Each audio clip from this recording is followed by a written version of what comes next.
안녕하세요. 사연에 빠지다의 DJ 민영입니다. 오늘 사연자는 몰상식한 인간들 때문에 화병이 나서 잠도 잘 자지 못했다는데요. 과연 어떤 사연인지 들어보시겠습니다. 오늘도 두 가지 사연 준비되어 있는데요. 끝까지 들어주실 거죠? 그럼 바로 시작해 볼게요. 구독과 좋아요 잊지 말고 꾹 눌러주세요. 안녕하세요. 저는 70대 할머니입니다. 저는 최근 눈에 넣어도 아프지 않을 막내딸까지 시집을 보냈습니다. 그때 시원섭섭함은 말로 다할 수가 없어요. 이제야 드디어 부모로서 할 일이 다 끝났다 싶을 정도였죠. 애새 키우고 내보내고 나니 제 나이 벌써 70이 넘었습니다. 저는 이날만을 기다리고 살았다고 해도 과언이 아니에요. 지금이야 잘된 자식들을 보면 마냥 대견하고 즐겁기만 하지만 바로 몇 년 전까지만 해도 하루하루가 전쟁 같았습니다. 자식 키워본 분들은 아시겠지만 사실 자식 키우는 일이 쉽지 않잖아요. 애새 대학만 보내려고 해도 돈에 정부에 뭐 하나 부모 손 안 가는 곳이 없을 정도로 복잡한데 저는 애셋 다 명문대 보내고 직업까지 다들 탄탄하게 길러냈으니 보통 고생이 아니었죠.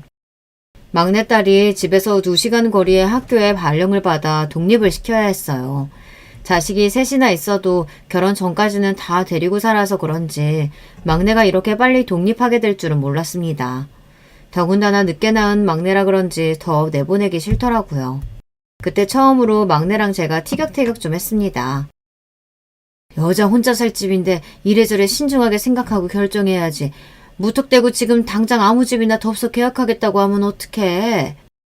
학교 출근도 얼마 안 남았는데 이사하고 정리하려면 후딱 해버려야지. 우리 막내 어지간히 혼자 살고 싶은가 보네. 엄마 아빠는 우리 막내 나간다고 생각하면 벌써 마음이 아픈데.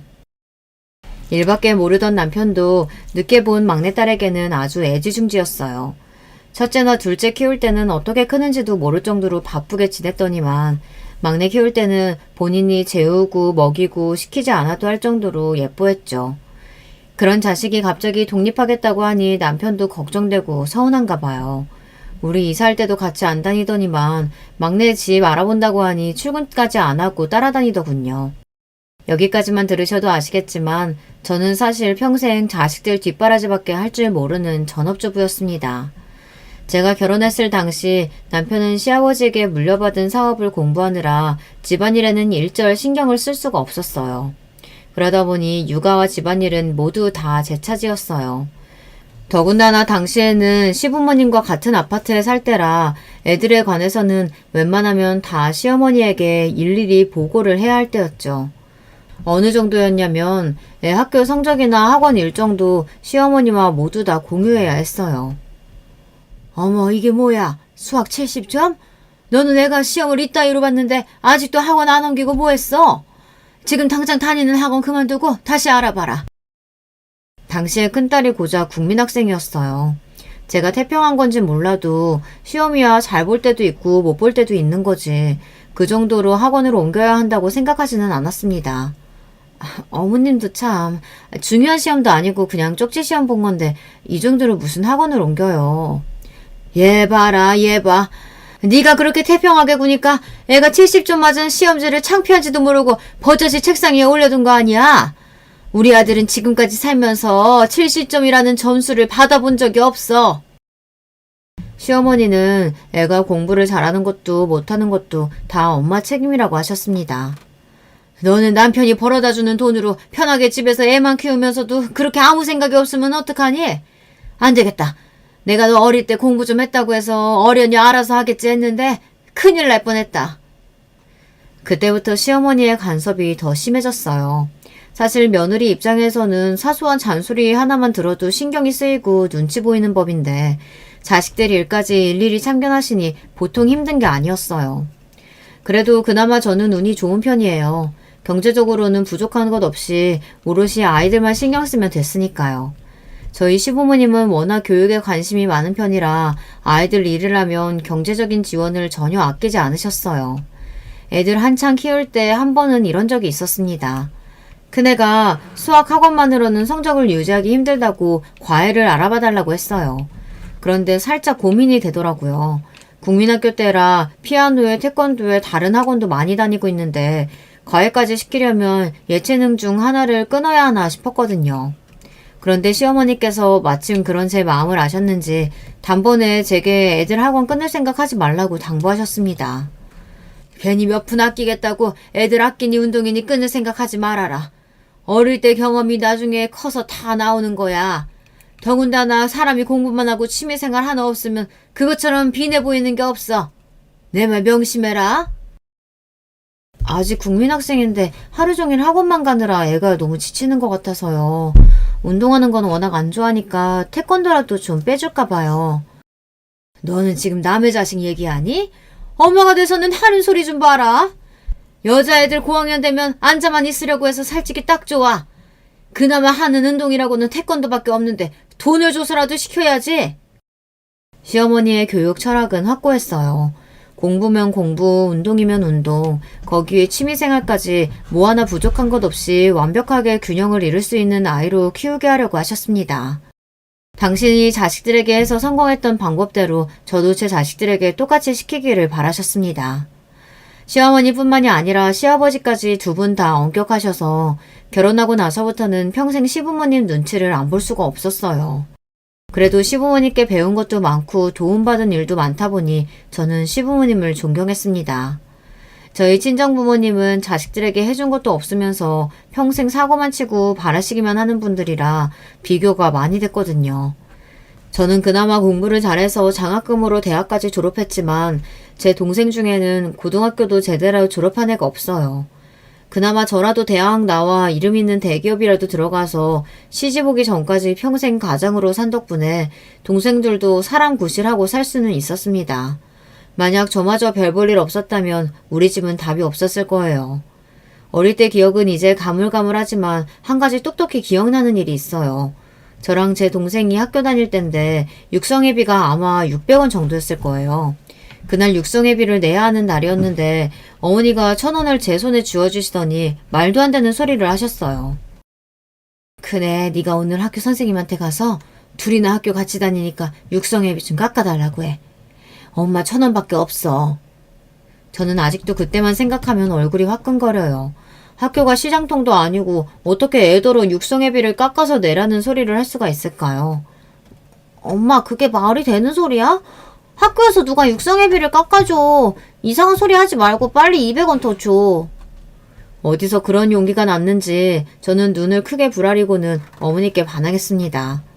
그때가 아마 제 인생의 첫 번째 반항이었을 거예요. 그 전까지는 부모님께서 하라는 대로 모두 다 했었던 것 같은데 그날은 저도 어머니의 말이 너무 창피해서 그냥 넘어가지지가 않더라고요. 그럼 할 수 없네. 너랑 네 동생 중에 하나는 학교 그만둬야지 뭐. 그깟 200원이 없어서 자식 중 하나는 학교를 그만둬야 한다는 소리를 하는데 정이 뚝 떨어지더군요. 아무리 가난한 부모라도 그렇지 저는 도무지 이해가 되지 않았어요. 그때 알았죠. 부모라고 싸질러 나올 줄만 알았지 책임질 줄은 모르는 사람들이라는 걸요. 그 순간 저는 눈이 휙 돌았습니다. 저는 그대로 어머니에게 달려들어 어머니의 주머니를 뒤졌습니다. 이년이 지금 뭐 하는 거야? 저리 안 떨어져? 그까지 200원 없어서 학교 떼어치운다는 게 말이 돼요?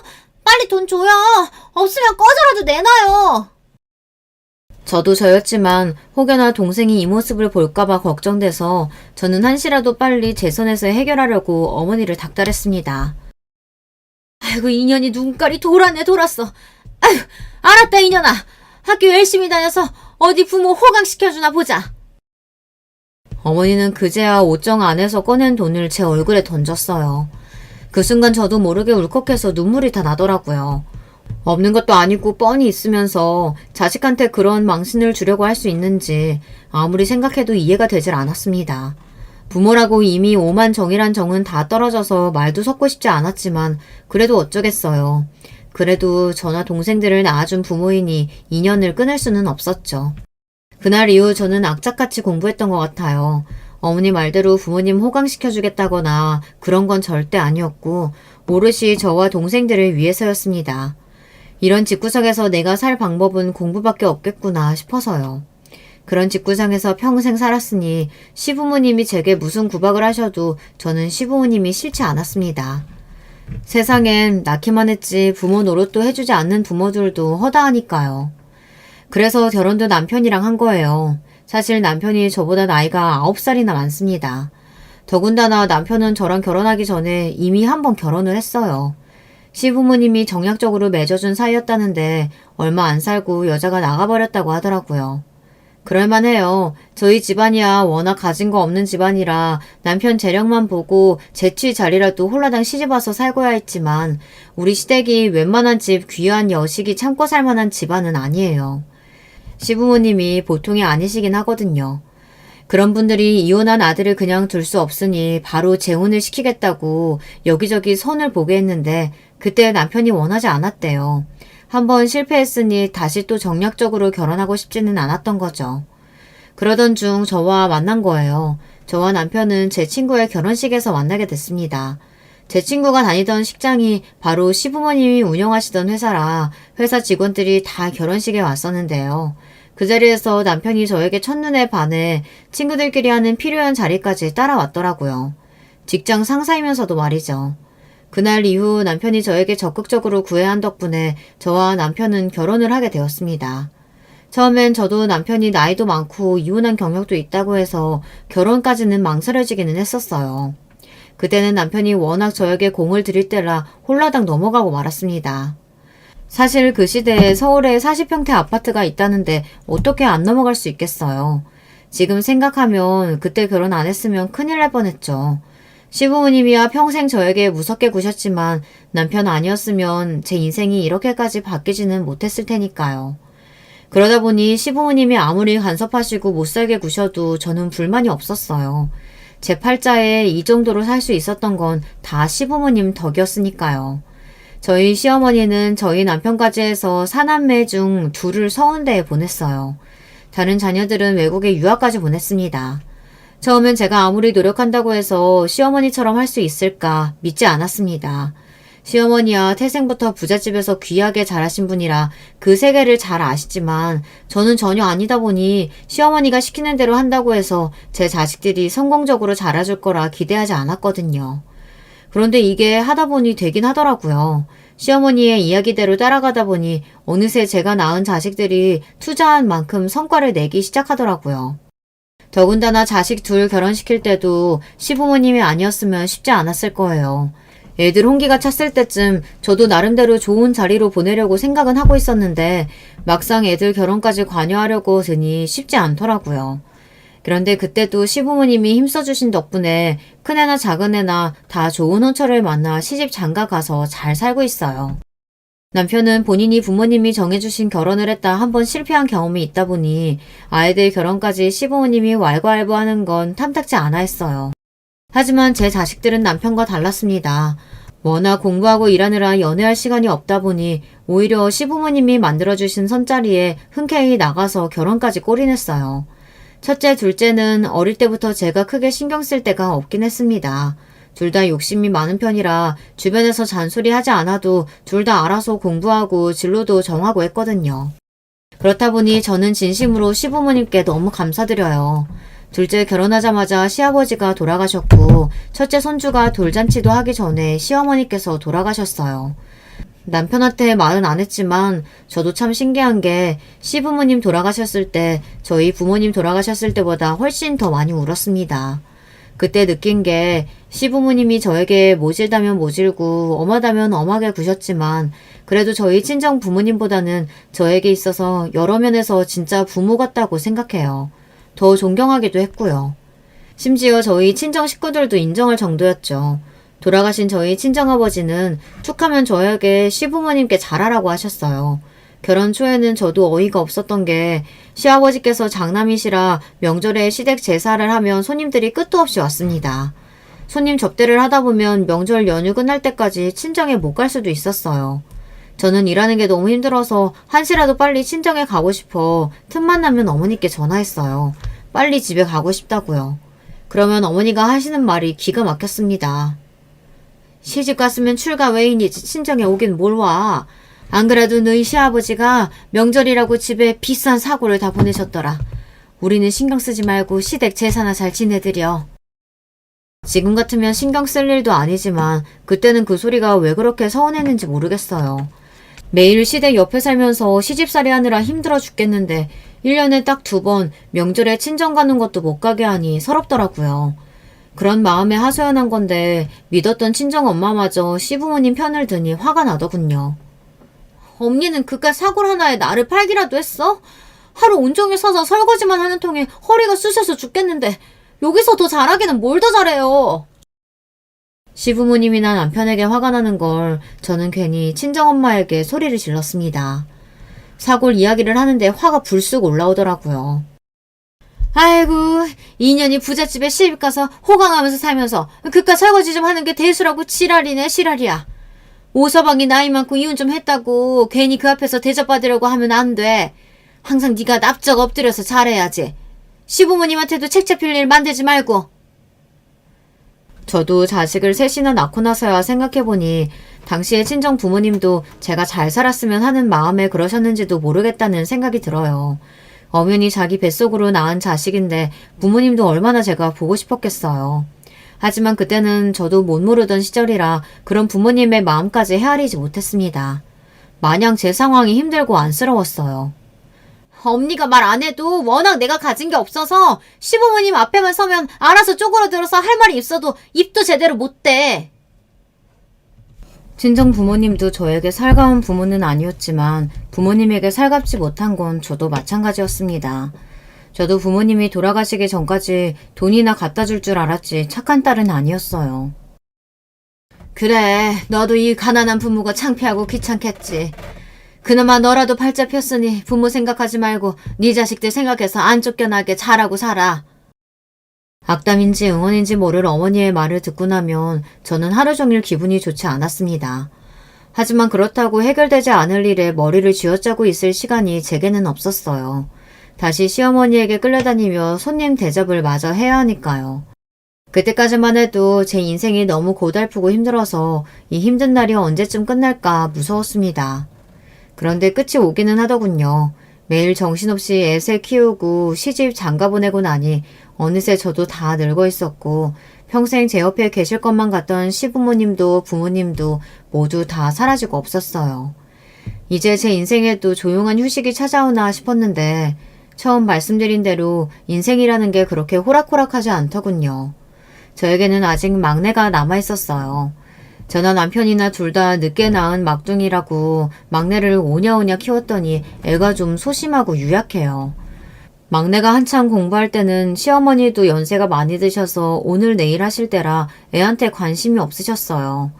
저도 나름 첫째 둘째 키워본 내공이 있으니 어련히 알아서 잘 하겠냐고 저에게 모든 걸 일임하셨죠.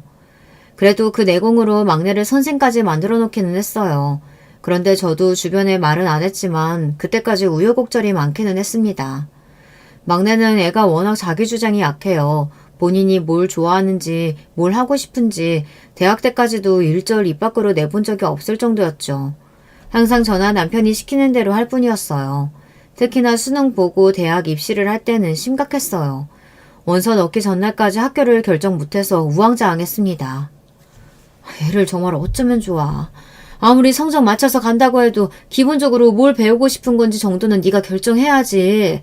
어떻게 이 정도로 뭘 해야 할지 모를 수가 있어. 내가 그걸 꼭 결정해야 돼? 그냥 담임한테 무조건 붙을 것 같은 대학에 원서 써달라고 하면 안 돼? 물론 우리나라 학생 중 공부하면서 몇이나 자기가 원하는 대학을 선택해서 갔겠어요. 하지만 아무리 그래도 본인이 뭘 하고 싶은지 뭘 원하는지 정도는 알 나이인데 항상 뭐든 다른 사람이 정해주기를 바라고 있으니 부모로서는 걱정이 되더라고요. 결국은 마지막 순간까지 결정을 못해서 당시 막내 담임 선생님의 추천으로 교대에 가게 된 거예요. 여자 직업으로 선생님만 한 게 없다는 담임 선생님의 말씀에 홀딱 넘어가서요. 바로 몇 년 전까지 대학은 물론이고 아침에 뭘 입어야 하는지까지 제게 물어보던 애가 집을 나갈 때는 기다렸다는 듯 급하게 나가려고 하니 저나 남편이나 서운한 것도 서운한 거였지만 신기할 노릇이었어요. 다른 애들처럼 부모 잔소리 귀찮아하고 뭐든 자기가 하고 싶은 대로 하던 자식이면 이해해요. 자식 셋 중에 유난히 유약하고 언니나 오빠한테 마막을 소리까지 들으며 살던 애가 독립할 때는 뒤도 안 돌아보고 가니 이상하긴 하더라고요. 그런데 역시나 부모의 촉은 무시 못합니다. 막내 하는 짓이 영 정 같지 않고 이상하다 했더니만 다 이유가 있었어요. 막내가 학교 근처로 독립하고 나간 지 100일 정도 됐을 때의 일입니다. 이사하고 초반에는 집에도 자주 오고 전화도 자주 하더니만 학교에 출근하기 시작하니까 정신이 없는지 확실히 연락이 뜸하더라고요. 거기다가 제가 전화를 할 때마다 통화도 길게 못할 정도로 바쁜 것 같아 마음이 쓰였습니다. 할 줄 아는 거라고는 배달시키는 것밖에 모르는 앤데 밥이나 잘 챙겨 먹고 있을까. 걱정이 돼서 하루는 제가 막내가 좋아하는 반찬들만 싸서 애 퇴근 시간에 맞춰 집으로 갔습니다. 그런데 이상하더군요. 분명 이사할 때 현관문을 새로 바꾸면서 비밀번호를 제가 설정해줬어요. 그런데 비밀번호가 틀리더군요. 저는 제가 번호를 잘못 눌렀나 싶어 계속 번호를 다시 눌렀어요. 그때였습니다. 딸네 집 안쪽에서 문이 열리더군요. 그리고는 웬 젊은 남자가 나왔어요. 복장도 너무 편한 운동복 차림인 남자가 말이죠. 저는 순간 너무 당황해서 제가 집을 잘못 찾아왔구나 싶었습니다. 그래서 꾸벅 사과하고 현관문을 다시 확인했어요. 그런데 호수가 분명 딸네 집이었어요. 저는 기가 막혀서 문을 열고 나온 남자에게 누구냐고 따져 물었어요. 제 말에 문을 열고 나온 남자도 당황해서 어쩔 줄 몰라 하더니만 갑자기 90도로 고개를 숙이더니 저에게 어머님이라고 부르며 인사를 하더군요. 저는 제가 왜 그쪽 어머님이냐고 당신 누구냐고 한번 다시 따져 물었어요. 그 순간 뒤쪽에 엘리베이터가 열리더니 딸이 내리며 저를 보고 놀라서 달려왔어요. 엄마! 갑자기 왜 연락도 안 하고 왔어? 그 순간 막내딸의 표정을 보고 나니 단번에 지금 이 상황이 무슨 상황인지 알겠더군요. 이런 걸 보고 믿는 도끼에 발등 찍힌다. 아니, 순진한 고양이가 부뚜막에 먼저 올라간다고 하나 봅니다. 저는 문 앞에 서 있던 남자를 밀어내고 곧장 딸네 집으로 들어갔어요. 그리고는 딸네 집 구석구석을 다 뒤졌습니다. 그때까지만 해도 일말의 기대를 했어요. 바로 조금 전 문을 열고 나온 남자는 단순히 막내의 남자친구겠거니 믿고 싶었거든요. 제가 나이도 많고 고지식한 부분이 분명히 있는 할머니지만 그렇다고 딸 남자친구까지 인정 못할 정도로 이상한 사람은 아니에요. 그런데 우려하던 일이 일어나고 말았습니다. 화장실이랑 옷장 딱 두 군데 열어보니 바로 알겠더군요. 제 딸은 이 남자애랑 동거하고 있었어요. 드라마에서만 보던 일이 연기가 아니더군요. 저는 순간 눈앞이 까마득해지더니 머리가 핑 돌았어요. 이래서 사람이 머리를 잡고 쓰러지는구나 싶더라고요. 제가 머리를 잡고 휘청거리니 막내와 막내 남자친구라는 놈이 달려와서 제 어깨를 잡으며 부축하더군요. 둘 다 연신 괜찮냐고 묻는데 순간 피가 거꾸로 쏟는 것만 같았습니다. 뭐 괜찮아?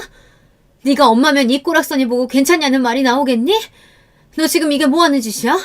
너 이러려고 뒤도 안 돌아보고 집 나가겠다고 한 거구나? 괘씸하다는 말이 딱 맞았습니다.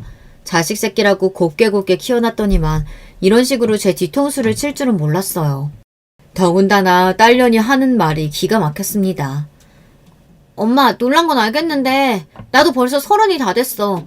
옛날 같으면 시집을 갔어도 2번이나 갔을 나이인데 연애 좀 하는 거 가지고 이렇게 펄쩍 뛸 일이야? 딸년은 제가 이상하다는 식으로 몰아갔습니다. 정말이지 기가 찰 노릇이더군요. 연애는 무슨... 네가 지금 하는 게 동거지 연애야? 너 이러고 있는 거 네 아버지 아시면 너 그대로 끌려와서 머리털 다 뽑히고도 남아있냐나. 진심이었습니다. 남편이 막내한테는 항상 관대해서 그렇지 원래 성격은 차갑고 무뚝뚝한 사람이에요. 둘째 아들이 의대 막바지에 술에 잔뜩 취해서 집에 들어와서는 의대 때려치우겠다고 난리를 쳤을 때도 정신 나갔다고 머리털을 다 밀어버리겠다고 바리깡까지 들고 따라다녔어요. 그런 사람이 귀하디 귀한 막내딸이 동거한다는 사실을 알게 되면 아마 저까지도 집에서 쫓아낼지 몰라요. 자식 교육을 거지같이 시켰다고요. 저는 제 자식만 있는 상황이 아니니 애써 마음을 다독이고 딸과 이야기를 나눴습니다.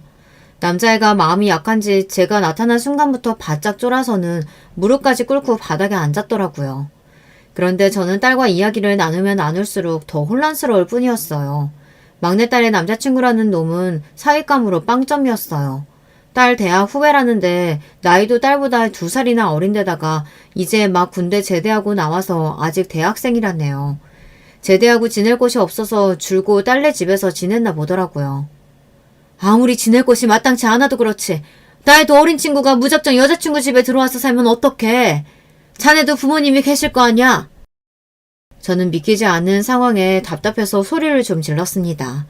그러자 군대까지 갔다 왔다는 남자놈이 배짱도 없는지 제가 부모님도 안 계시냐고 소리를 지르자마자 놀라서는 제 눈도 제대로 마주치지 못하고 다 기어가는 소리로 중얼거리더군요.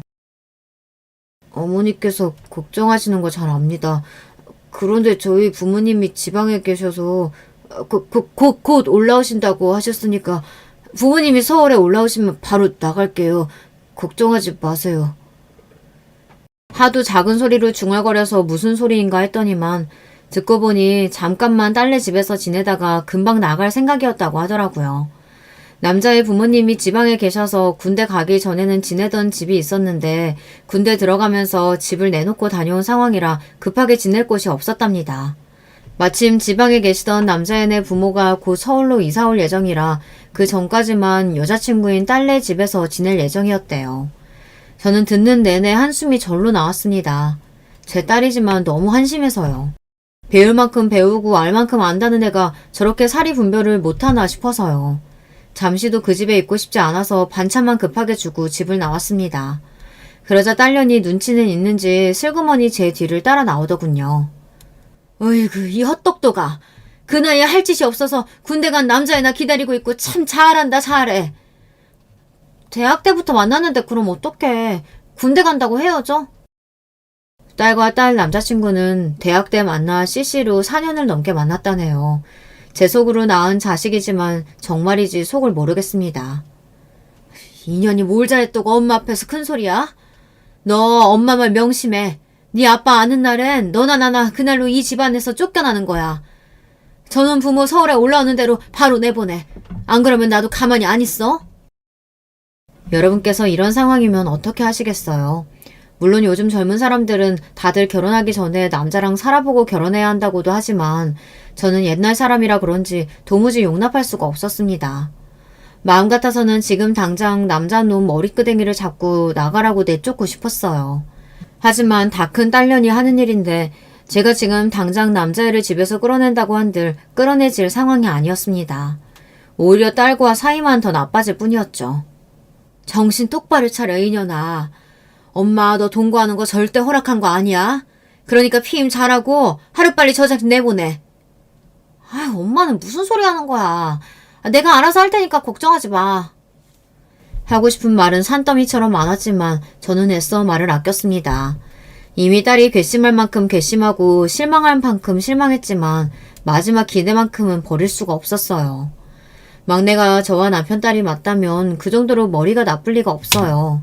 저도 잠깐 보긴 했지만 막내 남자친구라는 녀석은 누가 봐도 지금 당장 결혼을 할 만큼 준비가 되어 있지 않았으니까요. 더군다나 막내는 이제 막 학교에 들어가서 정신없이 바쁘다 보니 누구보다 현실을 직시하게 될 거예요. 아직 어리고 아무것도 없는 남자와는 미래를 그릴 수 없다는 걸 말이죠. 저는 제 딸을 굳게 믿으며 지금 당장 이 일을 어떻게 수습해야 할지만 생각했습니다. 그러던 어느 날이었어요. 웬일로 딸에게 먼저 연락이 왔어요. 그러더니 한다는 말이 충격적이었습니다. 다짜고짜 그 남자애랑 결혼을 하겠다는 거예요. 저는 이게 도대체 어떻게 된 일인가 싶어 딸네 집으로 쫓아갔습니다. 역시나 딸과 딸 남자친구 놈이 같이 있더군요. 너 그게 무슨 소리야? 네 남자친구 부모 서울에 올라오면 바로 내보낸다더니 갑자기 결혼이라니? 설마 너 임신했어? 제 상식으로 생각해낼 수 있는 건 그 이유뿐이었습니다. 그렇게 조심하라고 했는데 결국은 이것들이 애를 가졌구나 싶었죠. 그런데 더 놀라운 건 임신을 한 게 아니라네요. 나 임신 안 했어. 진영이 불쌍해서 더는 이렇게 살게 못 두겠어. 그냥 내가 책임지고 결혼해서 같이 살래. 저는 이게 다 무슨 소리인가 싶었어요. 딸년 말이 자기 남자친구가 불쌍해서 그냥 이대로는 안 되겠답니다. 자기가 남자애를 책임지겠대요. 그때부터는 저도 슬슬 불안하더군요. 어쩌면 이게 제가 해결할 수 있는 수준의 일이 아닐지도 모른다는 생각이 들었습니다. 아무래도 딸에게 무슨 일이 생긴 것 같아 저는 차분하게 앉아서 이야기를 해보라고 했습니다. 그러다 딸도 남자친구 놈이랑 눈을 맞추더니 둘이 손을 꼭 잡고 이야기하더라고요. 그런데 잠시 후 상황이 180도로 달라지고 말았어요. 저는 막내에게 이야기를 듣는 내내 눈물이 왈칵 올라와 꾹 참았습니다. 그 정도로 막내의 남자친구 상황이 좋지 않았어요. 얼마 전 제가 이 집에서 둘을 처음 보았을 때 저에게 자세히 이야기하진 않았지만 남자애네 집안에 문제가 좀 있더라고요. 남자애네 집이 시골 중에 시골인데 그 동네에서 공부를 제법 잘했나 봐요. 그러다 보니 서울로 대학을 오고 싶었답니다. 그런데 워낙 집안 사정이 안 좋아서 부모님께서 서울로 대학을 보낼 형편이 안 됐대요. 그래서 본인은 고등학교 3년 내내 공부하면서 아르바이트까지 해 서울로 올라올 준비를 했답니다. 그렇게 어렵사리 서울에 교대까지 합격했는데도 가족 중 누구도 축하해주지 않았답니다. 오히려 가족들의 원망을 들었대요. 너만 혼자 이 집구석에서 벗어나서 사니 좋니? 우리는 전기세 낼 돈도 없어서 죽겠는데 장남이라는 놈이 혼자 서울로 도망가서 대학생 소리나 들으면서 사니까 살만한가 봐? 막내 남자친구 부모님은 평생 안정적으로 돈을 벌어본 적이 없는 분들이랍니다. 아버지는 평생 여기저기 이상한 사람들이랑 어울려 다니며 돈 되는 일만 있으면 기웃거리며 간신히 먹고 살았고, 어머니는 동네 아른 사람들 가게 일을 도와주며 근근히 먹고 살았답니다. 그러다가 막내 남자친구가 서울에 올라오고 나서는 그마저도 벌지를 않았으니 힘들게 서울에서 학교 다니는 아들에게 자꾸만 돈을 보내달라고 닥달했대요. 다른 애들은 과제하랴 시험 준비하랴 공부하기 바빴는데 우리 진영이는 학교 다니는 애네 돈 벌어야 한다고 아르바이트까지 하면서 공부하면서 장학금 받겠다고 수석도 몇 번이나 했다니까. 그랬습니다. 막내가 2살이나 어린 풋내기 남자애를 좋아한 이유가 있긴 있더라고요. 우리 막내야 평생 고생이라는 걸 모르고 곱게만 자라서 진영이라는 애가 신기했던 겁니다. 공부도 열심히 하고 돈까지 벌어서 시골에 부모한테 보내고 있으니 그게 얼마나 대단하게 보였겠어요. 저는 이야기를 다 듣고 나니 진영이라는 애가 다르게 보였습니다. 저의 지난 시절이 떠오르기도 하고 말이죠. 사정은 대충 알겠는데 아무리 그래도 뭐가 그렇게 급하다고 지금 당장 결혼을 해. 진영이 부모님이 곧 서울에 올라오신다고 했었다며. 그게 어머님 사실은요. 저희 부모님이 시골에 집이 하나 있으신데 그걸 팔고 서울에 올라오신다고 했던 건데요. 글쎄 아버지께서 사기를 당하셔서 그 집마저 날리게 생겼대요. 그래서 지금 당장은 집도 절도 없이 여기저기 떠돌아다니는 중인가 봐요. 저는 도대체 무슨 소리인지 이해가 안 돼서 그게 무슨 소리냐고 물었습니다. 그런 상황에 결혼은 어떻게 하려고 하는 거냐고요. 그러자 딸내미가 하는 말이 더 기가 막혔어요. 진영이 부모님 자기들밖에 모르는 이기적인 분들이야. 사기는 본인들이 당해놓고 진영이더러 지금 당장 대학 그만두고 시골 내려와서 아는 사람 공장에 취직하라고 난리래. 진영이가 공장에 취직한다는 게 말이 돼? 우리 진영이 시골을 못 가게 하려면 나랑 빨리 살림 차리고 사는 수밖에 없어, 엄마. 들으면 들을수록 답이 없었습니다. 진영이라는 애 사정이 딱한 거야 저도 알겠어요. 그런데 아무리 그래도 이런 상황에 결혼은 답이 아니었습니다. 저는 그 자리에서는 대충 상황을 알겠다고 좀 생각해보자고 둘러대고는 곧장 딸을 데리고 집에 왔어요. 그러고는 제정신이냐고 등을 몇 번이고 때렸습니다. 엄마 그만해. 엄마가 아무리 안 된다고 해도 나 진영이랑 결혼할 거야. 결혼해서 내가 진영이 대학 졸업시켜주고 시험도 볼 수 있게 뒷바라지 해줄 거라고. 제 딸년이지만 보면 볼수록 정신이 나간 것 같아요. 지금까지 살면서 뭐 좋다고 저렇게 졸라본 적이 없는 앤데 그걸 어리숙한 남자애가 뭐가 좋다고 저러는 건지 모르겠어요. 그때였습니다. 하필이면 그때 퇴근하고 집에 돌아온 남편이 제가 딸과 하는 소리를 듣고 말았어요. 이게 다 무슨 소리야? 우리 막내가 뒷바라지 하기를 누굴 뒷바라지를 한다 그래? 상황은 걷잡을 수 없이 커지고 말았습니다. 이미 엎어진 물은 주워 담을 수 없으니 저는 남편에게 지금까지 있었던 일을 그대로 이실직고 했어요. 남편은 이야기가 다 끝나기도 전에 동거라는 소리를 듣자마자 노발대발 난리가 났습니다. 예상대로 남편은 저에게 난리를 쳤어요. 뭐 동거? 당신은 그걸 알고도 지금까지 나한테 말 안 하고 그냥 있었던 거야? 딸년 이 인생 망치려고 작정했어? 남편이 무뚝뚝하기는 해도 화는 잘 안 내는 사람이에요. 그런 사람이 같이 산 지 40년 만에 저에게 고함을 치며 화를 내는데 저는 무서워서 도대체 무슨 소리를 해야 할지 모르겠더라고요. 그때였어요. 제 앞으로 딸이 나서더니 안 해도 될 말을 떠들기 시작했습니다. 아빠, 엄마한테 뭐라고 할 필요 없어요. 이게 다 제가 선택한 일이니까요. 저 엄마 아빠가 뭐라고 하시든 진영이랑 결혼할 거예요. 제가 지금까지 부모님이 시키는 대로 안 한 거 아무것도 없잖아요. 제발 결혼만은 제가 알아서 좀 하게 내버려 두세요. 막내의 말에 저도 남편도 둘 다 어안이 벙벙했습니다. 저와 남편이 지금까지 살면서 막내에게 이래라 저래라 시킨 적이라도 있으면 이 정도로 억울하지도 않습니다. 항상 본인이 뭘 해야 하는지 몰라 허둥거리길래 도와준 건데 이제와 저와 남편이 시키는 대로 한 거라고 하더라고요. 아무리 그 남자애가 좋아도 그렇지 매일 어떡하냐고 징징거리길래 엄마로서 도와준 걸 가지고 그런 식으로 말하면 되니? 그러니까요. 30이 다 될 때까지 저처럼 뭘 좋아하는지 뭘 하고 싶은지도 모르던 애가 진영이 만나고 나서 내가 뭘 해야 하는지 뭘 하고 싶은지 알게 된 거라니까요. 그러니까 제발 좀 제가 하고 싶은 대로 하게 해주세요. 부모 마음이라는 게 참 이상합니다. 분명 딸내미가 하는 소리가 말도 안 되는 소리라는 게 분명한데 눈물까지 글썽이면서 제발 본인 하고 싶은 대로 하고 살게 해달라고 하는데 가슴이 다 욱신거리더라고요. 저뿐만이 아니라 남편도 마음이 좋지 않았나 봐요. 그날 저녁 밤새 뒤척거리는 게 잠을 한숨도 못 자는 것 같더라고요. 그리고 며칠 뒤 생각지도 못한 일이 벌어졌습니다. 남편이 막내에게 전화해서 진영이 그 친구를 좀 만나보자고 하더군요. 저도 깜짝 놀랐어요. 남편과 벌써 40년을 넘게 살았지만 전혀 예상하지 못한 일이었어요. 제가 생각하는 남편은 어떻게든 막내와 진영이를 찢어놓을 생각만 할 줄 알았는데 막내가 원하는 대로 해줄 생각까지 했을지는 몰랐어요. 거기다가 더 신기했던 건 진영이를 만나고 나서 남편이 결혼을 허락했다는 겁니다. 내가 얼마나 귀하게 키운 딸인데 내가 우리 딸 마음도 하나 모르겠어. 진영인지 뭔지 그놈 쳐다보는 눈빛에 하트가 그렁그렁하니 아주 좋아 죽더만. 첫째나 둘째 다 사랑이 뭔지도 모르고 조건만 보고 결혼해서 내 마음이 다 찝찝했었는데 우리 막내는 그래도 사랑만 보고 결혼하겠다고 저렇게 조르는데 내가 다른 건 못해줘도 평생 좋아하는 놈이랑은 살게 해줘야지. 아무리 그래도 애가 적당히는 좀 있어야지. 대학생이 웬 말이야, 대학생이. 당신 70 넘었고 나 이제 조금 있으면 80이야. 우리가 막내 옆에 평생 있어줄 것도 아닌데 지가 좋다는 놈이랑 살게 해줘야지. 남편은 시아버지가 돌아가시고 30년 넘게 회사를 운영해왔어요.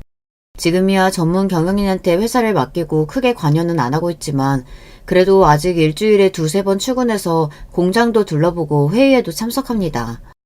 저는 남편이 언제나 꼿꼿하게 사는 모습만 봐서 그런지 벌써 80이 다 됐다는 말에 너무 놀랐어요.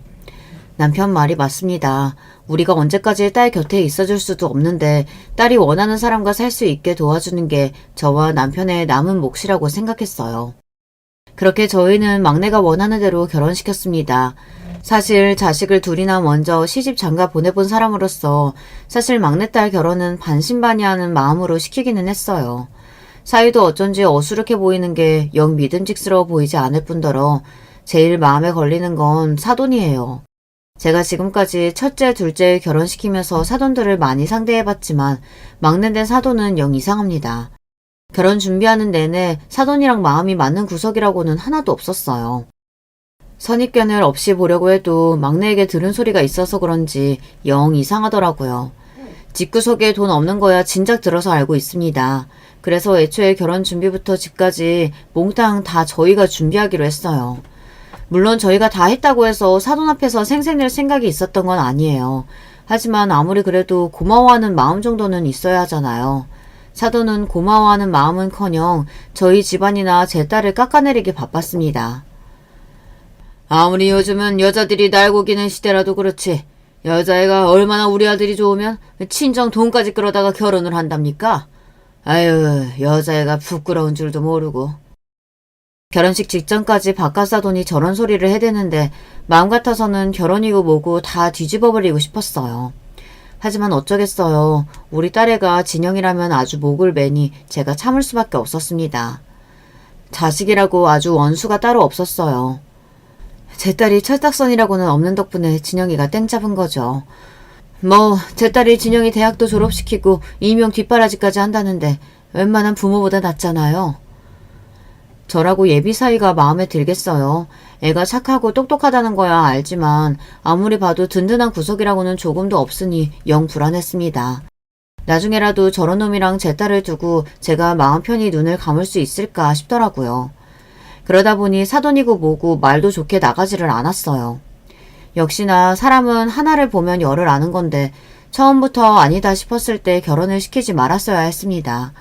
하마터면 제 딸 인생을 말아먹을 뻔했어요. 그날은 막내가 결혼식을 올리고 신혼여행에서 돌아오는 날이었어요. 공항에 도착할 시간이 훌쩍 지났는데도 연락이 없더라고요. 저는 신혼여행에서 돌아오면 아무래도 집에 먹을 게 아무것도 없을 것 같아 미리 반찬을 좀 만들어뒀어요. 막내 신혼집이 우리 집에서 걸어서 10분 거리예요. 저는 잠깐 반찬만 주고 올 생각으로 남편과 함께 막내네 집에 갔습니다. 그런데 막내딸네 집에 도착했을 때 밖에까지 이상한 소리가 들렸어요. 딸네 집 안쪽에서 누가 고래고래 소리를 지르는 소리가 들리더라고요.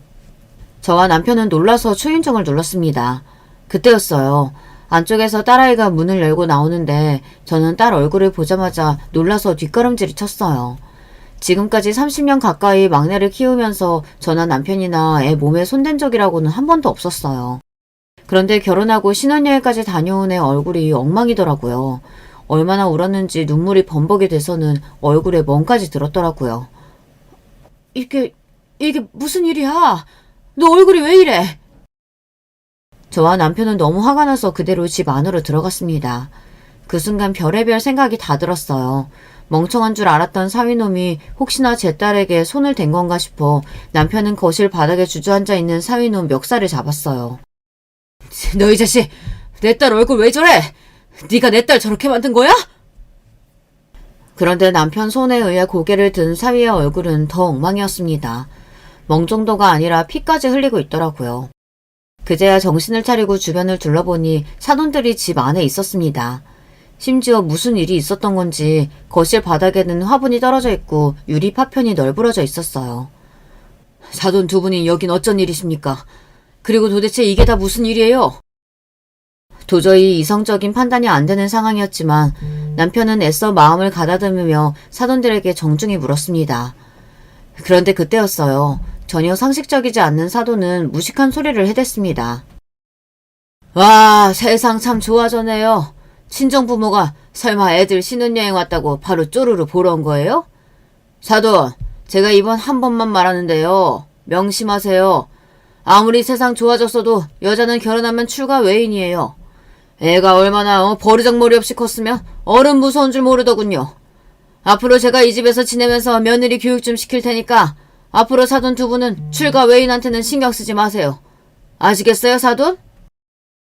말도 안 되는 개소리를 자기 멋대로 해대는 사돈 때문에 안 그래도 미칠 노릇인데 더 어이가 없는 건 도대체 언제부터 이 집에 들어와 산 건지 거실에는 온통 사돈들의 물건이 깔려 있었어요. 어디서부터 이야기를 해야 하나 정신이 없는 와중에 옆에 있던 안사돈은 더하더군요. 제가 싸온 가방을 자기 멋대로 주방에 가져가더니 한다는 소리가 기가 찼어요. 아이고, 서울 사람이라 그런가 손이 왜 이렇게 작아요. 식구가 몇인데 이거 가지고 누구 코에 붙이라고. 저는 도무지 상황 파악이 안 돼서 머리가 다 지끈거렸습니다. 이대로 가만히 있다가는 저까지 미쳐버릴 것 같아 저는 소리를 버럭 질렀습니다. 다 조용히 해요. 개소리 하지 말고 도대체 이게 무슨 상황인지부터 설명해요. 사돈이 왜 우리 집 딸 집에 있는지부터, 그리고 내 딸이랑 사위 얼굴이 왜 저 모양인지 설명하라고요. 저도 태어나서 이 정도로 화가 나본 건 처음입니다. 70평생 살면서 이 정도로 비상식적인 인간들은 처음 만나봐요. 그런데 사돈인지 뭔지 아는 인간들이 하는 소리가 더 기가 막혔습니다. 글쎄, 애들 결혼식이 끝나자마자 둘이 이 집에 들어와 살기로 했답니다. 본인들이 명색이 부모인데 살던 집까지 날리고 여기저기 전전하고 다니는데 자식으로서 집이 있으면 같이 사는 게 당연한 일 아니냐고요. 그 소리에 사위랑 딸이 기가 막혀서 말도 안 되는 소리라고 그건 안 된다고 했나 봐요. 그랬더니 사돈 둘이 애들이 신혼여행 간 사이에 사람을 불러 문을 따고 들어와 일주일이나 제 딸 집에서 산 겁니다. 신혼여행에서 돌아온 애들이 놀라서 사돈에게 따져 물었더니 화가 난 바깥 사돈이 사돈과 제 딸에게 물건을 던지고 폭언을 해댄 거예요. 그래서 얼굴에도 상처가 나고 집안 꼴도 난리가 난 겁니다. 저와 남편은 순간 너무 기가 차서 말도 나오질 않았어요. 심지어 남편은 화를 참을 수가 없는지 손까지 벌벌 떨더라고요. 아무리 사정이 급해도 그렇지 애들하고 제대로 상의도 안 하고 이런 일을 벌이면 어떡합니까? 지금 당장 짐 싸서 나가세요. 안 그러면 경찰에 신고하겠습니다. 아이고, 부모라는 양반이 새끼를 저 따위로 키워서 남의 집에 보냈으면 알만 하지.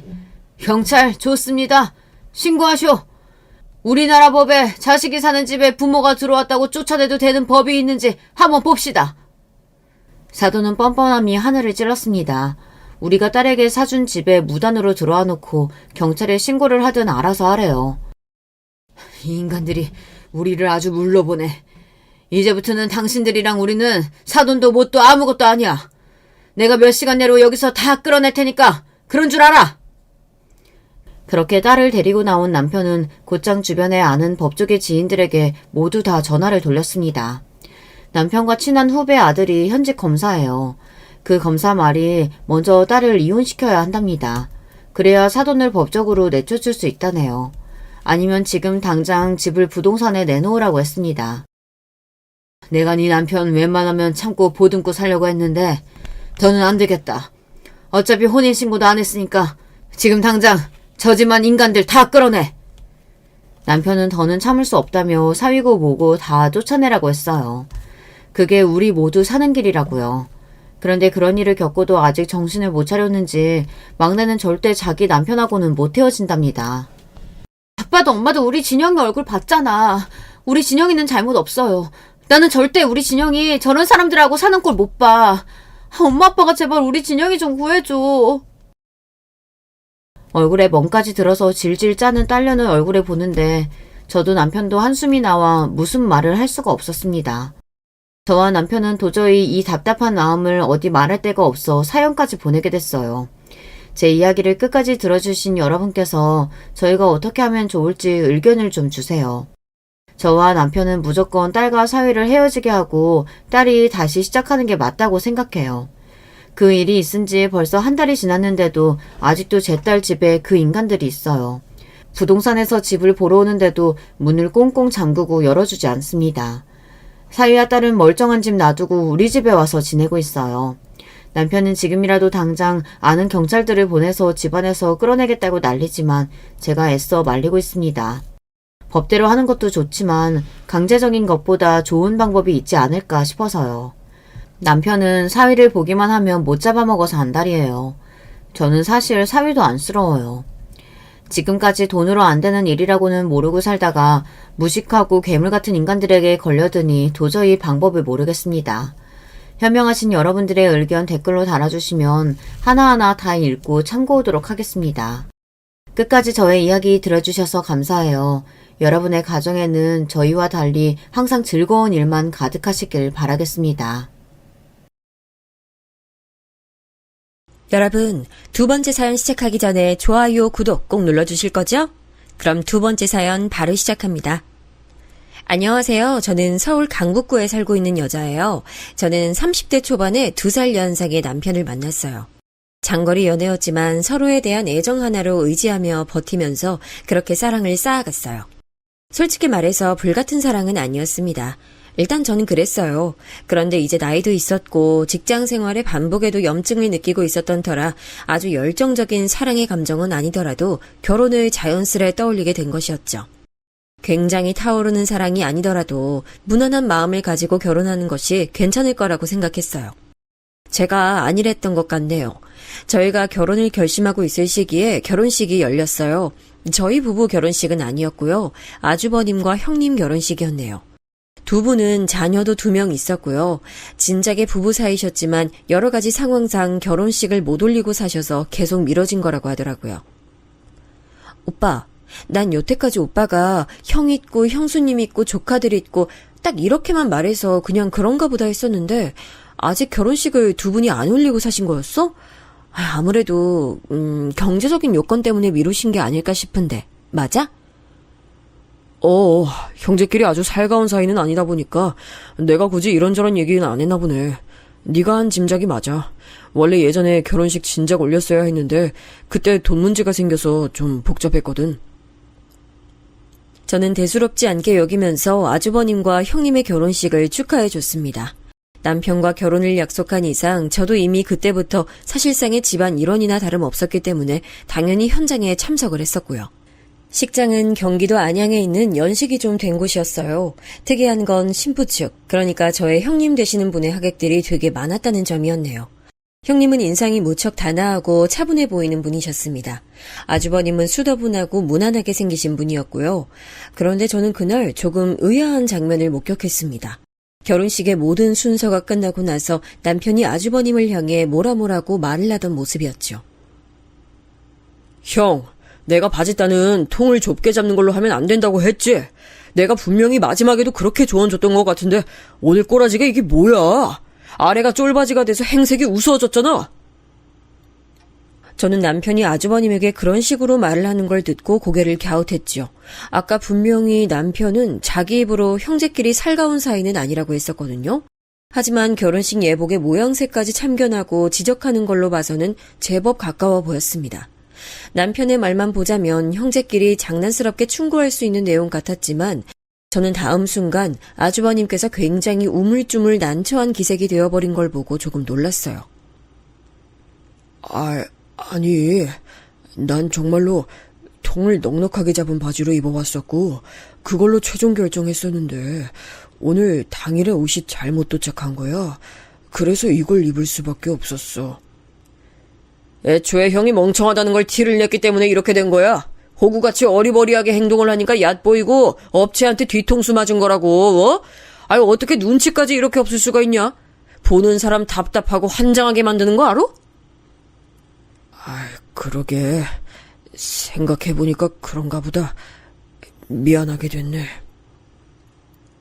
아주버님께서 한숨을 푹 내쉬시며 고개를 아래로 떨구셨고 그러자 남편은 마치 상사가 부하를 격려하듯이 아주버님의 어깨를 손으로 툭툭 쳤습니다. 그건 장난이 아니라 명확한 상하 관계가 보이는 구도였어요. 저는 이게 너무 의외라고 생각이 들어서 고개를 갸우뚱하다가 시선을 돌렸는데 의상을 갈아입으신 형님께서 이쪽을 보고 계셨습니다. 정확히는 제가 아니라 아주버님과 남편 쪽을 말이죠. 표정이 오묘해 보이셨는데 이내 시선을 떼시곤 걸음을 옮기시더라고요.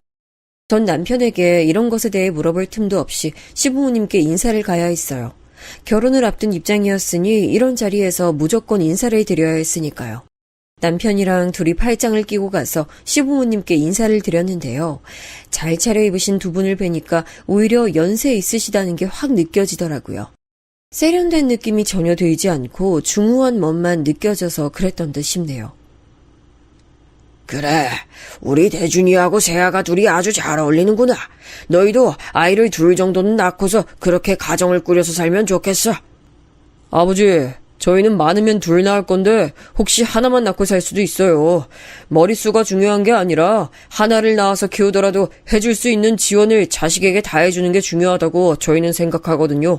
그래서 결혼하더라도 아이를 바로 가질 생각은 없고 우선 돈부터 함께 모을까 합니다.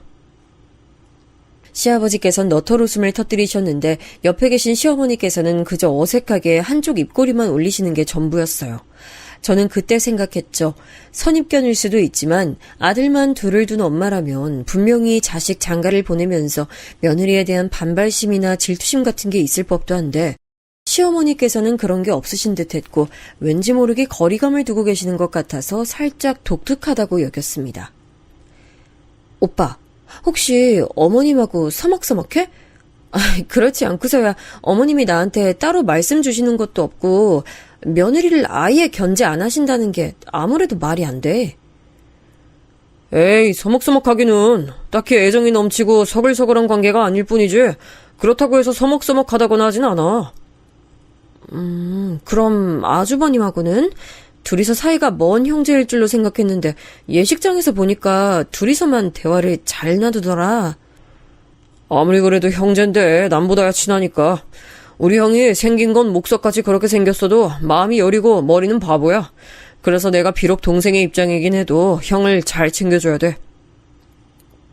남편이 그렇게 말을 하니까 역시 가족은 가족이구나 싶은 생각이 들었어요. 하긴 형제끼리 서로를 챙기지 어디 남이 챙겨주겠나요? 남편이 겉으로는 아닌 척하지만 자기 형을 많이 생각해주는 착한 동생인 것 같더라고요. 참고로 결혼할 때 남편하고 지분은 거의 반반이었어요. 남편이나 저나 크게 모은 돈까지는 없었고 집안에 손 벌릴 처지 역시 딱히 못 됐기 때문에 대출을 기고 집을 구했습니다. 혼수는 미리 받았던 것들이 있었기 때문에 전부 변동 없이 그걸로 정했고 그래서 남편이랑 이 과정에서 부딪히거나 이견이 생길 일도 없었어요. 저는 결혼하면 정말 무탈한 결혼 생활을 이어나갈 거라고 믿어 의심치 않았지요. 그러고 보니까 딱히 의식을 안 해봤었는데 아주버님하고 형님 사신다는 동네하고 우리 신혼집하고 외곽도로만 타면 금방 가네? 그런 사실을 알아차리고 있었을 때 시어머니께서 저를 호출하셨어요. 저에게 내내 관심이 없어 보이셨기 때문에 이게 너무 의외면서도 반가웠습니다. 굳이 시어머니와 가까운 며느리가 되고 싶진 않았지만 그렇다고 너무 단절되어 지내는 걸 원하지도 않았거든요. 며느리로 들어왔으니 내가 기념으로 밥 한 끼 살까 하는데 시간 되면 나올 생각 있니? 굳이 바쁘고 시간 없다 그러면 안 나와도 돼. 아니에요. 저 시간 있어요. 다니던 직장 일 다음 주부턴 재택근무로 반년간 전환하기로 했거든요. 제가 시간을 유동적으로 내면 될 것 같아요. 어머님, 제가 어디로 가면 될까요? 대구로 갈까요? 그런 거였니? 우리 집으로 올 것도 없고 우리 집 오는 길에 그 큰 오거리대로 거기 있는 해물찜 가게로 오면 돼. 거기서 밥 먹을 거야. 저 거기 지나가다가 보고 꼭 가보고 싶다고 생각했었어요. 식당 분위기가 멋있더라고요. 그런 곳 불러주셔서 너무 감사해요. 저기 근데 저랑 어머님 이렇게 둘만 모이나요? 그럼 너랑 내가 모이지 또 누가 있어. 혼자 시어미 만나러 가는 건 내키지 않으니까 옆에 남편 끼고 출동하겠다 이런 의미야? 그런 게 아니라요. 혹시 형님도 같이 모이시는 건가 싶어서 여쭤봤어요. 원래 일 다니셨다가 지금은 안 다니시는 상태라고 언뜻 들어서요. 낮에 딱히 하실 일 없지 않으실까요? 네가 부르고 싶으면 불러서 같이 와. 걔가 근데 올려나 모르겠네. 시어머니 말씀에 저는 형님께서는 시댁 모임이라든지 이런 것에 참여를 안 하시는 스타일인가 보다 이렇게 생각을 했어요. 그래도 연락은 일단 해봤죠. 저도 사실 되게 사교적인 성격은 아니었지만 기본적인 도리는 하고 살아야 한다는 일념 하나로 그리고 첫 단추를 잘 끼우면 좋겠다는 마음으로 형님께 먼저 연락을 했던 거였네요.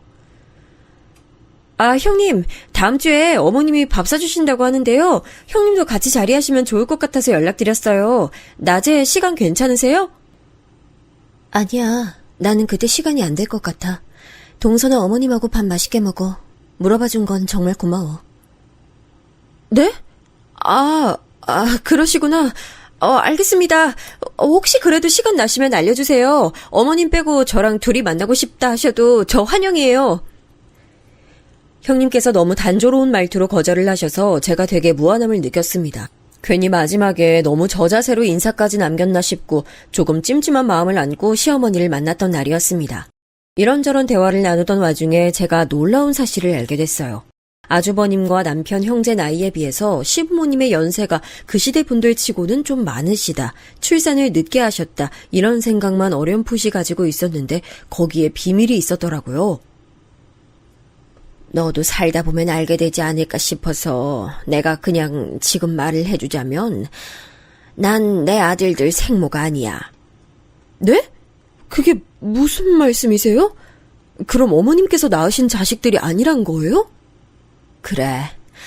내 나이 22에 시집을 왔는데 몇 해가 흐르도록 애가 안 들어서니 내가 얼마나 눈치가 보였나 몰라. 마음이 초조하고 다급하다 보니까 사람 성격도 이상해지고 결국 나는 소박을 맡게 됐고 바깥 양반은 어느새 두 집 살림을 시작하게 됐지. 제가 애써 예의상 표정 관리는 했지만 속으로 얼마나 화들짝 놀랐었는지 몰라요. 저는 이런 얘기라고는 예전에 어렸을 때 시골 할머니 댁에 가면 이웃의 어느 집이 예전에 두 집 살림을 하고 살았다더라 하는 식으로만 들어봤었거든요. 그런데 설마 제 시부모님이 이런 이야기의 주인공이실 줄은 상상도 못했습니다. 시아버지께서는 두 집 살림을 이어가셨고 그러다가 아주버님이 태어나셨대요. 아이를 본 것도 모자라서 아들이었으니 그 상황에 시어머니께서는 그야말로 낙동강 오리알 신세가 되실 수밖에 없었을 거예요. 정말 지옥 같은 나날이었어. 그 여자가 둘째까지 임신했다고 했을 때 수치심 마저 느껴지더구나.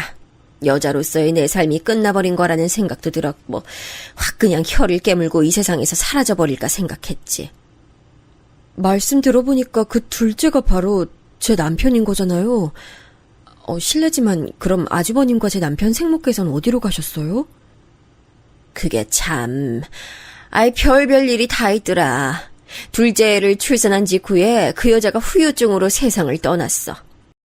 게다가 때마침 그 여자 집안이 당시 상황이 몹시 어려운 때였고 내 친정집은 우연히 가세가 피어나던 때였으니 바깥 양반이 나한테 굽히고 들어오니 형국이 돼버리더구나. 이럴 수가. 그렇게 시어머니께서는 당신께서 낳지도 않은 아들들의 엄마가 되어 살아오셨던 거였어요. 저는 생각지도 못한 집안의 비밀을 알고 나자마자 이것부터 궁금해졌죠. 저 그러면 혹시 제 남편도 이 사실을 알고 있어요? 제게 말씀해 주시는 걸 보니까 제 남편도 진작에 알고 있는 거 맞죠? 그럼 태준이도 알고 우리 장남 민준이도 알고 있지. 난 무식이 팔자라서 생각도 못하고 있었는데 사람 혈액형이란 게 부모 자식 간에 나올 수 있는 게 있고 없는 게 있다면서 내 혈액형으론 민준이 태준이하고 부모 자식 일치가 안 돼. 그 부분을 들으니까 바로 납득이 되더라고요. 그런데 말씀을 하시면서 시어머니께서는 계속 작게 한숨을 내쉬셨어요. 음식도 드시는 둥 마는 둥 하셨고요. 저는 괜히 분위기를 환기시키면 시어머니께서 더 해주실 말씀도 안 해주실까봐 적당히 눈치만 살피며 있었습니다. 그랬더니 잠시 후에 이런 얘기를 해주셨어요. 민준이는 타고나길 내성적이고 조금 소심한 면이 있는데 동생인 태준이는 원래부터 약간 성미가 거칠고 좀 겉으로 두드러지는 기질이 있었어. 그러니 동생이 형을 이겨먹는 형국이었지. 그러다가 민준이가 사업 말아먹고 빚더미에 앉으니까 태준이가 더 기세가 강해진 것 같다는 게 내 생각이야. 아주버님이 빚더미에 앉아요? 저는 좀 어려웠었다는 것 정도만 들었지 그런 이야기는 못 들었는데요. 혹시 그런 것 때문에 결혼식도 늦게 올리신 거예요? 시어머니께서 고개를 끄덕이셨는데 표정이 그렇게나 착잡해 보일 수가 없었어요. 아주버님께서는 원래 평범하게 회사를 다니셨는데 그만두고 지인분과 창업을 하셨다가 사기를 당하신 거였다네요. 형님은 원래 형편이 좋지 못한 집안에서 나고 자라신 분이라고 합니다. 스스로의 힘으로 벌어서 모아둔 게 전부고 다른 믿을 구석이나 미천은 전혀 없으신 분이었기에 아주버님께 그런 비극이 닥쳤을 때 더욱 힘드셨을 거란 생각이 들었네요. 아주버님이 빚더미에 앉으시는 바람에 시댁에 있던 그나마 재산이란 모든 것이 처분됐다고 합니다. 내가 무슨 명분으로 너한테 충고를 하고 가르치려 들겠니? 그저 앞으로 무탈하게 잘 살기나 하면 돼. 네가 들었는지 모르겠는데 나하고 바깥 양반은 곧 멀리 시골집으로 내려가서 살 거야. 돈도 없는데 여기서 계속 사는 거 자체가 엄청난 스트레스로 다가오더구나. 그런 줄 알고 너희들끼리 잘 지내. 네? 그러시구나. 저는 남편한테 그런 얘기 전혀 못 들었는데요. 혹시 제가 모르는 부분들이 너무 많은 건 아닌지 갑자기 걱정이 되는데 괜한 노파심이겠죠? 남편이 참 얘기를 많이 안 하고 사는 사람인 것 같다는 생각이 좀 드네요. 제가 이 사람 성격을 제대로 알고 있긴 한 건지. 아유, 나도 모르는 내 아들을 이렇다 저렇다 너한테 뭐라고 알려줄 수 있겠어. 내가 시골 가기 전에 한마디 하자면 의기소침하게 사는 네 손윗동서나 가끔 들여다보고 오지랖 좀 부려주고 살면 좋겠어. 그 후로 저는 그 말씀을 염두에 두고 지냈지요. 남편이 굳이 저에게 말을 하진 않았지만 왠지 느낌상 아주버님과 연락을 꾸준히 하면서 지낸 듯 싶었어요. 베란다에서 통화하는 소리를 슬쩍 들어보면 형이라는 걸 보니까 상대가 아주버님인가 싶을 때가 있었고요.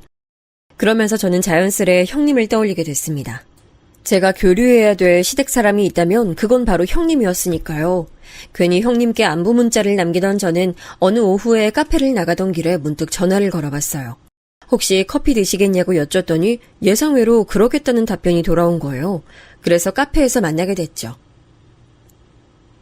애들은 둘 다 옆 동네 사는 애기 엄마가 유아 전용 놀이터 데려가줘서 모처럼 내가 이 시간에도 한가해. 그래서 형님이 대뜸 나와주신 거구나. 형님, 원래 직장 다니시면서 맞벌이 하셨던 것 같은데 지금은 쉬고 계신 거예요? 그게 사실은 자의로 그만둔 게 아니라 직장에 여러 가지 문제가 생겨서 어쩔 수 없이 나오게 된 거야.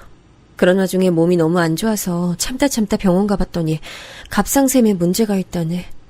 호르몬 수치가 정상이 아니라고 해서 지금은 약 복용하면서 건강관리 힘쓰고 있어. 다시 시기를 봐서 일자리 구해야지. 그때 형님께서 입고 나오신 가디건 소매가 너무 달아버린 게 보였어요. 그리고 문득 테이블 아래를 내려다보게 됐는데 형님께서 신으신 운동화 밑창이 떨어졌었는지 접합을 한 본드의 흔적이 여실하게 보였습니다. 밖에서 수선한 게 아니라 본드를 사다가 집에서 발라붙이신 것이었죠.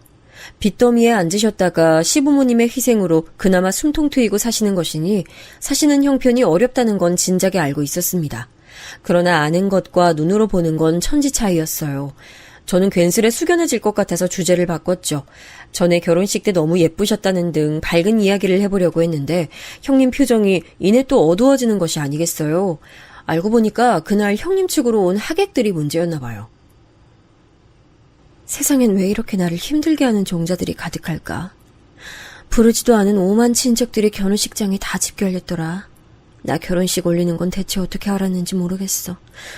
정말 어렸을 때 잠깐 보고 말았던 친척 어르신들도 왔던데 기가 막혔지.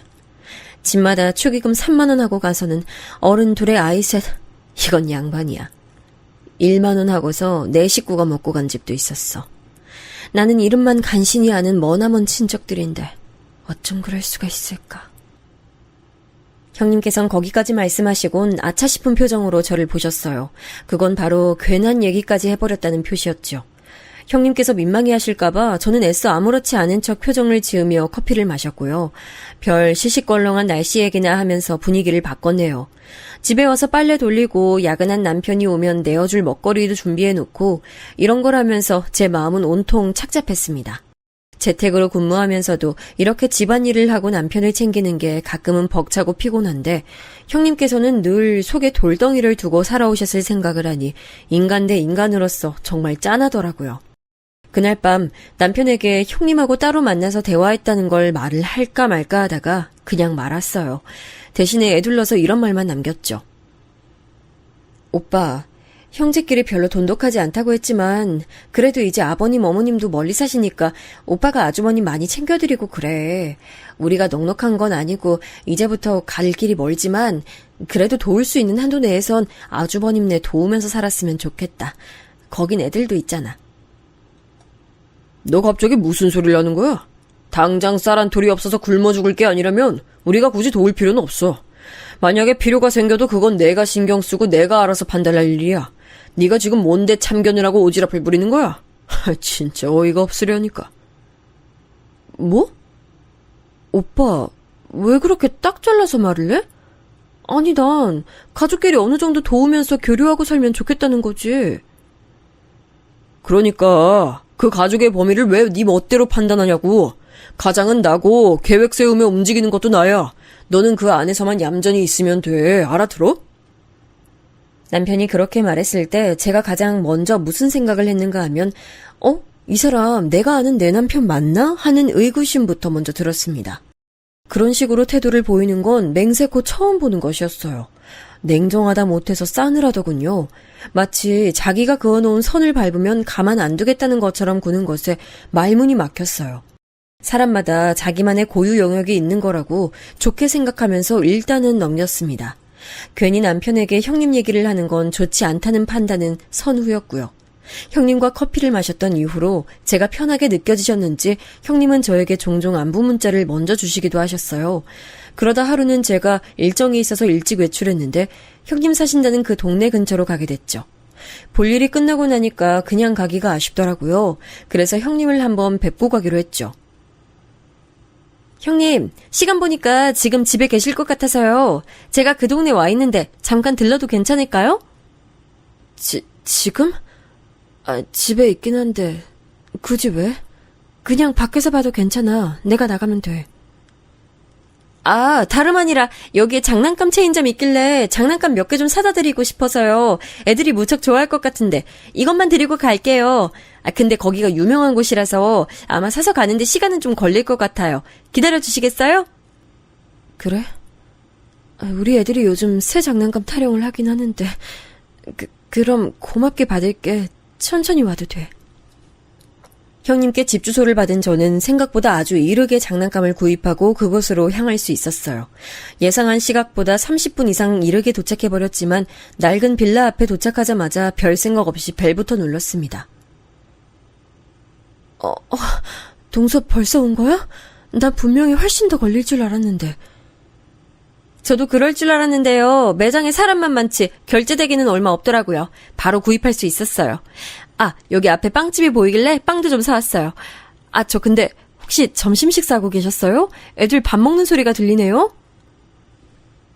저도 모르게 흐뭇한 기분이 들어서 현관 안으로 발을 성큼 들이고 말았어요. 형님께서는 조금 난처한 얼굴로 웃고 계셨는데 제가 그때 그걸 놓친 것이었죠. 한눈에 거실 전경이 들어오는 작은 집, 바닥에 놓인 자그마한 밥상이 제 눈에 들어왔습니다. 애들이 밥을 먹다 말고 제가 들고 있는 빵 봉지와 장난감 쇼핑백을 발견하고는 환하게 웃으면서 일어나 달려왔어요. 근데 저는 아이들이 먹고 있던 그 밥상에서 눈을 뗄 수가 없었습니다. 큰아이가 먹던 건 그냥 맨밥이었고 작은 조카는 물에 만 밥이었어요. 그리고 반찬으론 그 자그마한 밥상을 커 보이게 만드는 종지에 담긴 게 전부로 보였습니다. 검은 빛을 띠는 그 액체가 간장이라는 것을 알아차리는 데는 1초도 걸리지 않았던 것 같네요. 냉장고에 김치랑 멸치랑 이것저것 있는데 애들이 질린다고 잘 안 먹어서 차라리 저렇게 주는 게 밥을 꿀떡꿀떡 잘 넘기더라고. 제 시선을 눈치챈 형님께서 횡설수설 하셨는데 귀가 빨개져 있었어요. 저는 낡은 텔레비전, 그에 뒤지지 않게 낡아 보이는 작은 소파, 칠이 벗겨진 방문, 손잡이 이런 것들을 쳐다보다가 아이들의 머리를 가만히 쓰다듬어 줬습니다. 와, 이거 크림빵이다. 이거 내가 진짜 좋아하는 건데. 맨날 먹고 싶은데 못 먹는 건데. 빵을 집어든 아이들은 너무 신나서 어쩔 줄 몰라 했어요. 흔하게 동네 빵집에서도 꽤 저렴한 가격에 접할 수 있는 빵들을 보고도 아이들이 기뻐 날뛰는 모습에 약간 가슴이 먹먹해졌습니다. 입고 있는 실내복만 봐도 신발장에 놓인 운동화만 봐도 아이들이 어떤 수준의 생활을 하는지 알 수 있었어요. 아주버님의 거실 구두는 깨끗하게 관리되어 있긴 했지만 너무 오래된 것이었고요. 형님께서 입고 계셨던 체크 남방은 찢어지고 구멍난 곳을 기운 흔적들을 갖고 있었죠. 저는 왜 그런 게 보였을까요? 아무렇지 않은 척 아이들에게 손을 흔들어주며 나온 저를 형님께서 따라 나오셨어요. 정말 고마워, 동서. 애들이 너무 좋아한다. 그리고 왠지 이렇게 사는 꼴을 내어 보인 게 좀 민망하네. 제가 불쑥 찾아온 건데요, 뭘. 근데 형님, 한 가지만 여쭤봐도 될까요? 응? 그래, 동서, 물어봐. 뭐길래 그래? 많이 힘드세요? 사시는 거 괜찮으신지 싶어서요. 그러자 형님께서는 입을 꾹 다무셨는데 곧 눈물이 그렁그렁한 눈을 하시고는 고개만 끄덕이셨습니다. 그 눈물이 떨어지는 걸 보면 안 될 것만 같아서 저는 꾸벅 인사만 하고 돌아섰어요. 빚더미에 올랐을 때 시부모님께서 재산을 탈탈 터신 덕분에 아주버님과 형님은 그나마 숨통 트이고 사실 수 있게 됐다고 했어요. 그렇다면 만약에 지금 현재에서 작은 도움이라도 이뤄진다면 조금 더 숨통 트이고 사실 수 있게 되는 건 아닐까 싶은 생각이 들었습니다. 이상하리만치 제 안에서 형님네를 도와주고 싶다는 생각이 피어올라서 그게 안 꺼지더라고요. 이틀 내내 고민하다가 남편에게 슬쩍 말을 꺼내봤죠. 있잖아, 오빠. 우리가 아주버님네 조금 도와주는 거 어때? 우리도 빠듯하긴 하지만 그거 돈 좀 수중에서 없어진다고 해서 우리 어려워지는 건 아니잖아. 너 미쳤어? 그딴 소린 왜 해? 야, 나는 나만의 계획이라는 게 있는 사람이야. 내가 머릿속에 구상하고 있는 내 가정, 내 완벽한 가족의 모습 이런 게 딱 정해져 있는데 거기에 차질이 생기는 꼴 나 못 봐. 그런 걸로 돈이 새 나가면 용납 못할 거니까 그런 줄 알아. 단칼에 딱 자르고 보는 남편의 태도에 저는 의아함과 서운함을 동시에 느꼈습니다. 만약 제가 남편과 불같은 연애를 해서 뜨거운 사랑으로 한 결혼이었다면 이때 느꼈던 감정은 달랐을지도 모르겠습니다. 하지만 저는 너는 너의 가치관이 있고 나는 나의 가치관이 있다는 생각을 품었던 것 같아요. 남편이 굳이 그렇게 해야 한다고 말을 하는 것에 제가 무조건 따를 필요까진 못 느꼈다는 거죠. 이 상황에서 사실 정답이라는 건 없었습니다. 다만 제 마음이 가는 대로 질러버리느냐 마느냐의 기로일 뿐이었죠. 저는 이 개운치 않은 마음을 안고 지낼 자신이 없어서 제 수중의 돈을 확인해 보게 됐어요. 결혼하면서 들인 돈, 그리고 미래를 위해 모으고 있는 자금까지 그런 지출이 있었기 때문에 제 비상금까지 전부 털어야 간신히 1,000만 원을 맞출 수 있는 수준이었습니다. 저는 결심을 마쳤어요. 그리고 실행에 옮겼죠. 저는 형님께 제 수중에 전 재산이라고 할 수 있는 그 돈을 드리기로 했어요. 빌려드린다는 표현을 쓰지 않은 것은 그것을 염두에 두고 있지 않기 때문이었네요. 동서, 오늘 나를 보자고 한 게 설마 나한테 돈 빌려주기 위해서야? 난 그런 줄도 모르고 전혀 생각도 못하고 나왔는데. 혹여나 오해하실까봐 말씀드리자면 저요, 절대 부유하지 않아요. 돈 넘쳐나는 거 아니고요. 그래서 제 온 진심을 다해 이렇게 내어드리는 거예요. 대신에 이 돈 없으면 궁핍해져서 쫄쫄 굶을 만큼 상황이 쪼들리지도 않아요. 그러니까 부담 갖진 마세요. 내가 어떻게 부담을 안 가져. 그리고 동서, 나 이 돈 못 받아. 차라리 돈 빌려달라는 소리 듣는 게 낫지. 이렇게 불쑥 도움의 손길 주는 거 너무 낯설고 어색하고 이상하네. 마음은 고마워, 동서. 내가 마음만 받을게. 아버님, 어머님이 형님 보시고서 도와주셨던 것 같아요? 아니에요. 아주버님을 도와주신 거였죠. 그리고 지금 제가 형님만을 위해 이러는 것 같아 보이세요? 아니에요. 애들이 지금보다 낫게 더 잘 지냈으면 하는 마음으로 이러는 거예요. 형님, 받아주세요. 제가 어려운 결심했는데 제 이런 마음 외면하지 말아주세요. 카페의 가장 구석자리, 형님께서는 손으로 입을 틀어막고 장시간 소리 없는 오열을 하셨습니다. 저 또한 눈시울이 붉어져서 울음 참아내느라 계속 헛기침했네요. 연신 고맙다는 말씀만 하셔서 제가 민망해질 즈음이었는데 갑자기 형님께서 눈빛을 바꾸시며 저를 쳐다보셨어요. 동서, 난 이렇게 큰 도움을 받을 줄 모르고 이 자리 나온 건데, 나 사실은 동서한테 이걸 알려줘야 할지 말지 계속 고민이었어. 근데 동서가 이렇게 날 도와주는 걸 보니까 내가 나서지 않을 수가 없네. 나보고 그랬었지. 사는 거 괜찮냐고. 나도 동서한테 물어볼게. 사방님과 하는 결혼 생활 행복해? 아직 아이도 없는데 부부 사이는 괜찮고? 네? 그냥 뭐 그럭저럭 잘 살죠. 이번 달까진 남편이 계속 바쁠 예정이라 지금까진 신혼부부답지 않게 살았고요. 앞으로가 관건이죠. 노력하면서 잘 살아보려고요. 근데 그건 왜 물어보세요? 내가 혹시나 싶어서 이렇게 찍어둔 게 있어. 100마디 말보다 한 번 보여주는 게 나을 것 같네. 동서, 이것 좀 잠깐 봐줄래? 어느새 눈물을 다 닦아낸 형님께서는 굉장히 초조해 보이는 얼굴로 본인 휴대폰을 꺼내 드셨어요. 그때부터 싸한 예감이 들었습니다. 제가 보여주고 싶으신 것이라니 왠지 분위기상 그게 무엇이 됐든 좋은 내용이 아닐 것 같았죠. 그리고 그 실체는 제가 예감한 것 이상이었습니다.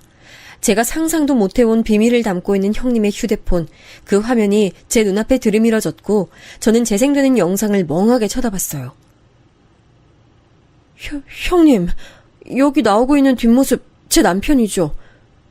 그 앞에 있는 사람은 아주버님이고요. 이제 보니까 장소가 형님 집 거실이네요?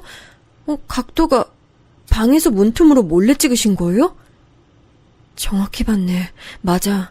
내가 동서한테 서방님 진짜 모습, 그 숨겨진 본색을 알려주고 싶어서 기회를 엿보고 있다가 방에서 애들하고 곤히 잠든 척 해놓고서 몰래 살짝 찍어본 거야. 술이 들어간 상태셔서 그런지 서방님은 내가 휴대폰으로 촬영하고 있다는 낌새조차 못 느끼시더라. 저에게 말씀의 목소리가 왜냐하면 제 영상 속에서 남편이 깽판을 치면서 날뛰는 거친 고함 소리만이 충격적으로 들리고 있었거든요. 아주버님은 기가 죽으신 듯 혹은 지치고 체념하신 듯한 표정으로 어깨를 늘어뜨리신 채 앉아 계셨고 남편은 그 앞에 서서 삿대질을 하고 있었어요. 마치 왕이 졸개를 부리듯 명령조로 잔소리를 해대더군요. 그래서 내가 형이 인생의 패배자라고 하는 거야. 내가 옛날부터 뭐라 그랬어? 주둥이만 번지르르하게 터는 종자들 그거 다 죄다 사기꾼이니까 믿지 말라고 했지. 내 말 안 들으니까 결국 상이당해서 빈털털이 된 거잖아. 내 말 안 들으면 망하는 거라고 내가 수도 없이 말했어 안 했어? 내가 긴 말 안 한다.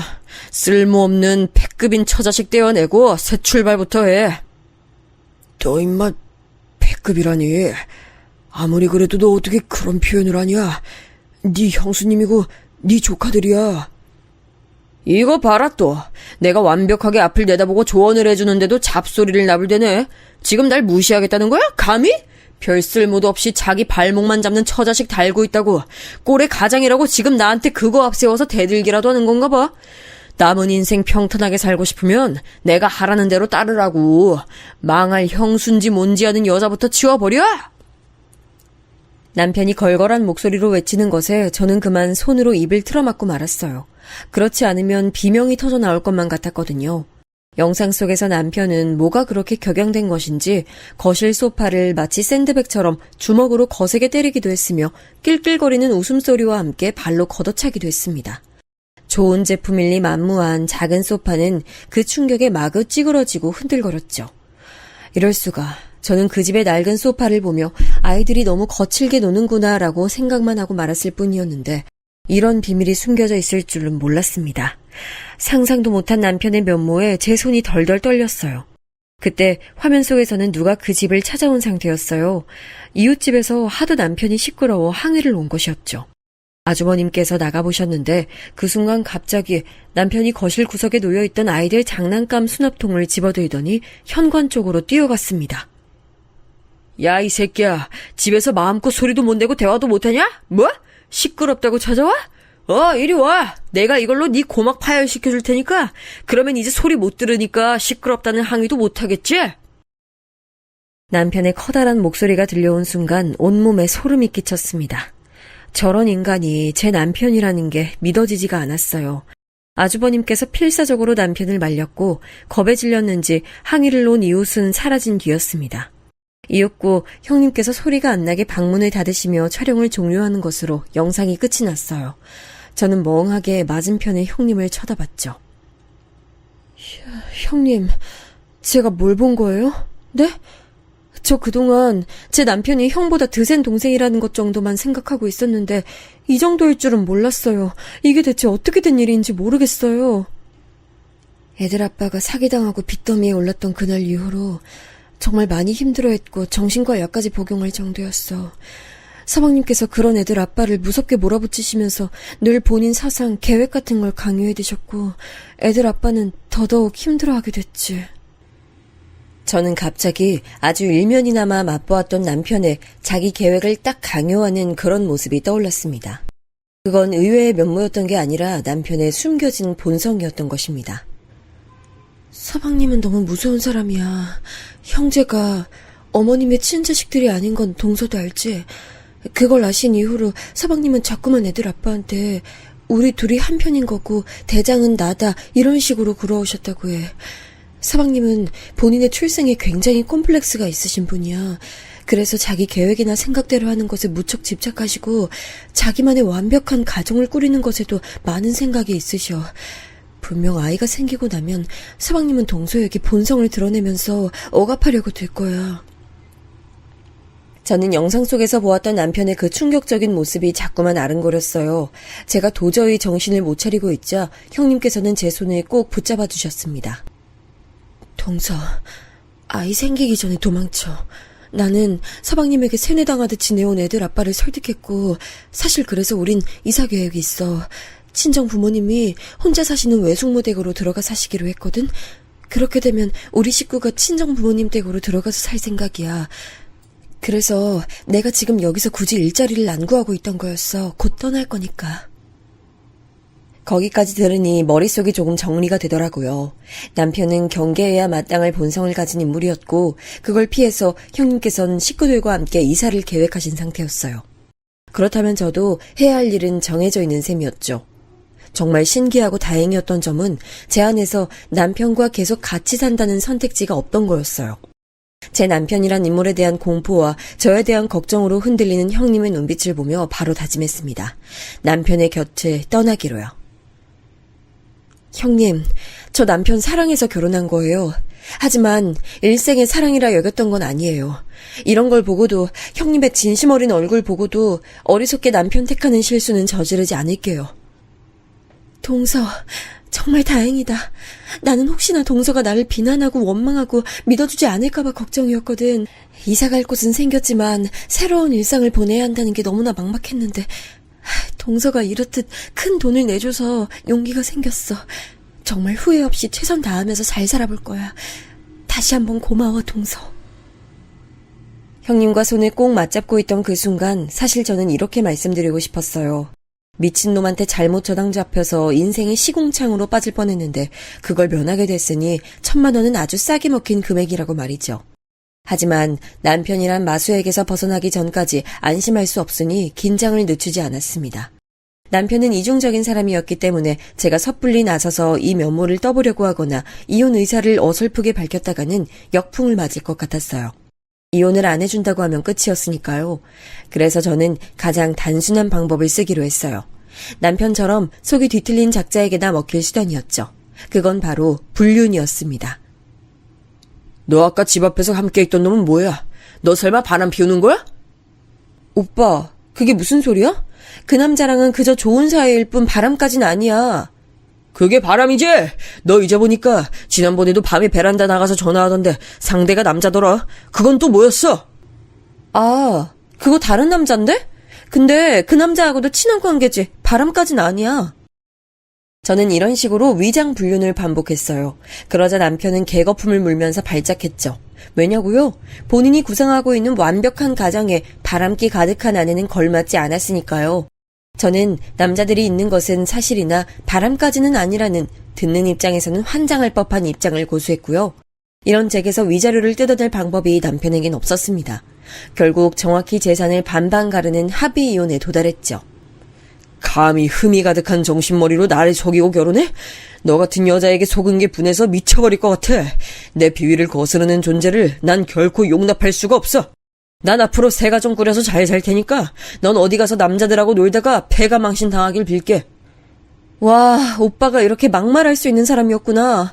이런 본색을 가감없이 드러내줘서 고마워. 덕분에 미련 한 톨 남지 않을 수 있게 됐어. 제가 홀가분하게 손을 흔들자 전 남편이 된 그 작자는 뭔가 깨름직하다는 기색으로 저를 바라보고 있었죠. 진짜 저런 작자와 아이를 낳고 그대로 살아갔을 생각을 하면 모골이 송연해입니다.